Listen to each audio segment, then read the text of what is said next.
Welcome to my YouTube channel. মই আজি জালুক খেতি কৰি হাজাৰ হাজাৰ টকা উপাৰ্জন কৰিব পাৰিব তাক লৈ এটা নতুন ভিডিও লৈ আহিছো চাওকচোন আপোনালোকে ভিডিওটো স্কিপ নকৰাকৈ এবাৰ এয়া আমাৰ ঘৰৰ বাৰী তামোল গছত লগোৱা জালুক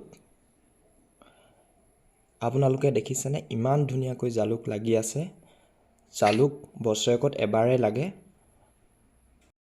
এজোপা জালুক গছৰ পৰা আপোনালোকে কেঁচা জালুক 10 পৰা 15 কেজি বিক্ৰী কৰিব পাৰিব তেতিয়া কেঁচা জালুকৰ অধিক দামত বিক্ৰী কৰি আপোনালোকে টকা উপাৰ্জন কৰিব পাৰিব গতিকে আপোনালোকে আপোনালোকৰ বাৰীত তামোল গছ বা অন্যান্য যিকোনো গছতে জালুকৰ লতা লগাই জালুকৰ খেতি কৰি হাজাৰ হাজাৰ টকা উপাৰ্জন কৰিব পাৰিব জালুক খেতি কৰি পোৱা উপাৰ্জনৰ টকাৰে আপোনালোকে আপোনালোকৰ মৰমৰ ঘৰখন সুচাৰুৰূপে চলাই নিয়াত সহায় কৰিব ইয়াকে কৈ মোৰ ভিডিওটো সামৰণি মাৰিছো যদি ভিডিওটো চাই ভাল পাইছে তেতিয়া হলে আপোনালোকে লাইক কমেন্ট শেয়াৰ